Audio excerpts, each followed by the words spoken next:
On October 20th, 1944, a Friday afternoon in Cleveland, Ohio, the East Side caught fire in a way people could hardly explain. It didn't only spread across roofs and porches, it burst up from below the streets, out of manholes and drains, like the pavement itself had ignited. By the time the smoke cleared, 131 people were dead and hundreds more were injured. So how did a single fuel tank turn a neighborhood's sewer system into a fuse? That day started like so many wartime days in Cleveland. Streetcars clanged along familiar routes and factory whistles marked the hours. Working families moved through routines they'd repeated 100 times.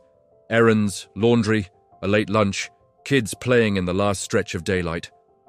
A cool Lake Erie breeze hinted that winter was on its way.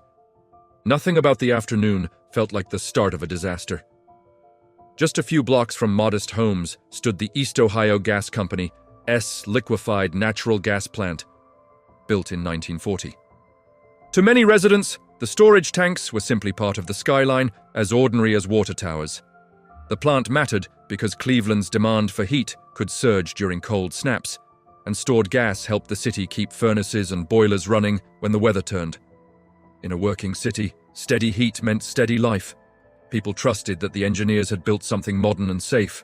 But LNG came with a rule most neighbors never had to think about. When liquefied natural gas escapes and warms, it turns back into vapor, and that vapor can stay low to the ground like a heavy, cold fog instead of rising. It can slide along pavement, pool in low spots, and drift into places you can't see. On many days, that's just physics.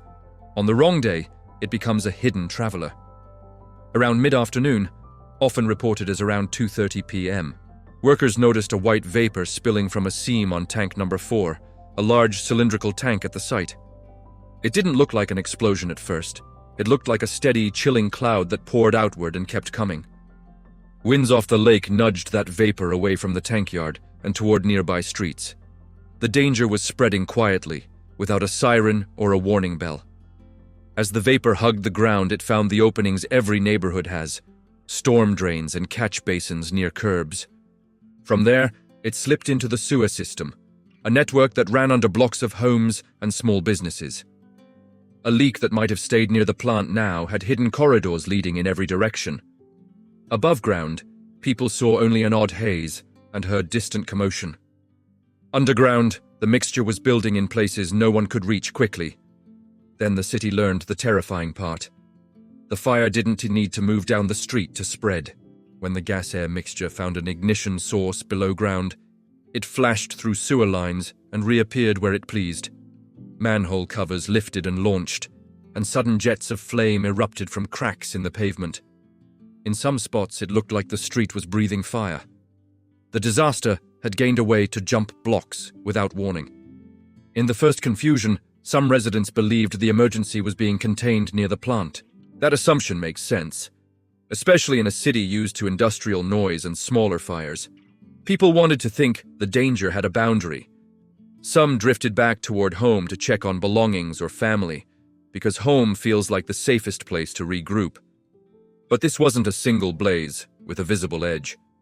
Shortly afterward, commonly described as around 3:00 p.m., a second major explosion occurred at the tank site, worsening the situation and feeding the fire with more fuel. What began as a leak and scattered sewer eruptions became a larger firestorm that pushed heat across buildings and streets.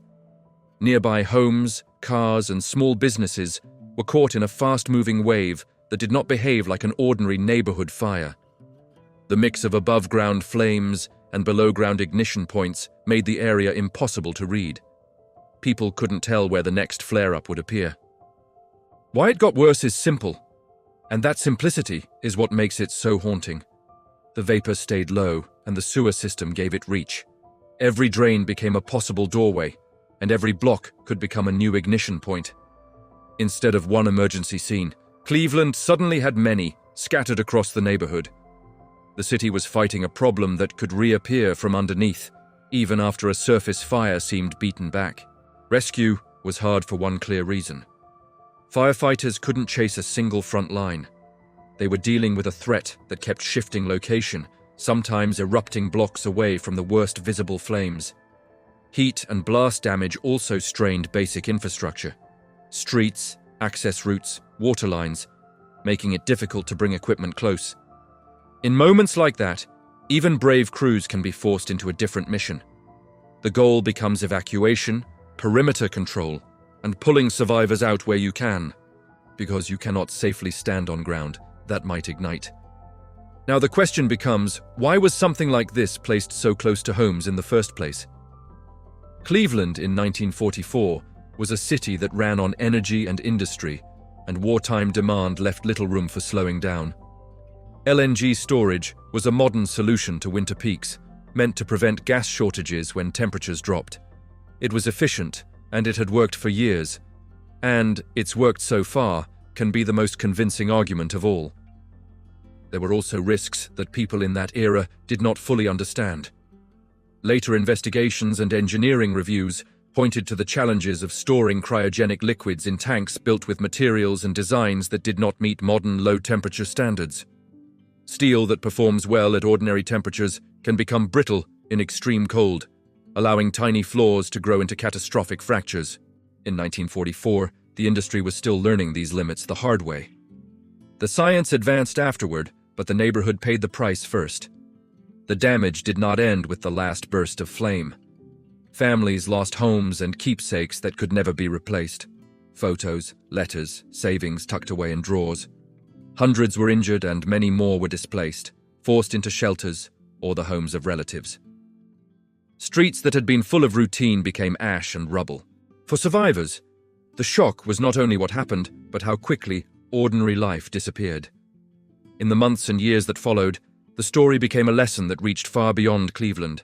Standards for LNG storage and siting changed, pushing hazardous facilities away from dense residential blocks and improving materials and safety practices. The disaster was studied by engineers and safety officials because it showed how invisible hazards can travel through everyday infrastructure. The sewer system, built to carry waste and stormwater, had unknowingly carried a deadly fuel-air mixture.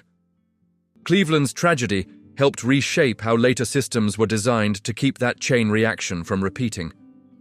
Today, much of the area has been rebuilt and repurposed, and many people pass through without knowing what happened on October 20th, 1944. A memorial marker helps keep the names and the loss from slipping completely out of public memory.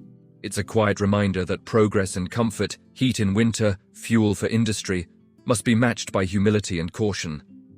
When we look back, we should remember the workers, the families, and the neighbors who simply expected a normal Friday.